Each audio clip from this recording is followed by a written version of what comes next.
অনেকদিন থেকে আমার একটা পাহাড় কেনার শখ, কিন্তু পাহাড় কে বিক্রি করে তা জানি না। যদি তার দেখা পেতাম, দামের জন্য আটকাতো না। আমার নিজস্ব একটা নদী আছে, সেটা দিয়ে দিতাম পাহাড়টার বদলে। খেয়ে না জানে পাহাড়ের চেয়ে নদীর দামই বেশি। পাহাড় স্থানু, নদী বহমান। তবুও আমি নদীর বদলে পাহাড়টাই কিনতাম, কারণ আমি ঠকতে চাই। নদীটাও অবশ্য কিনেছিলাম একটা দ্বীপের বদলে।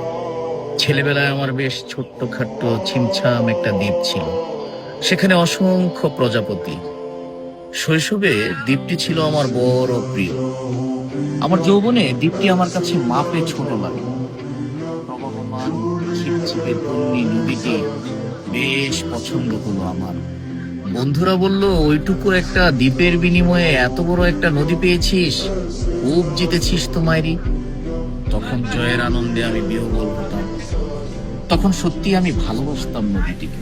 নদী আমার অনেক প্রশ্নের উত্তর দিত, যেমন, বলতো আজ সন্ধেবেলা বৃষ্টি হবে কিনা।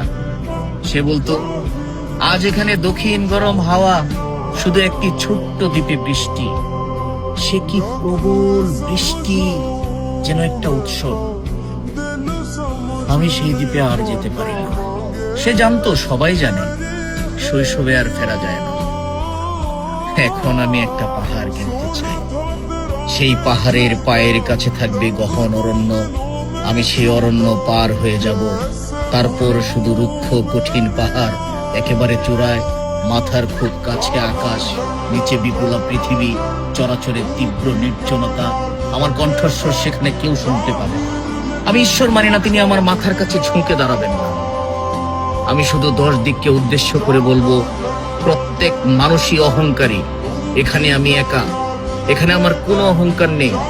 এখানে জয়ী হবার বদলে ক্ষমা চাইতে ভালো লাগে। হে 10 দিক, আমি কোনো দোষ করিনি, আমাকে ক্ষমা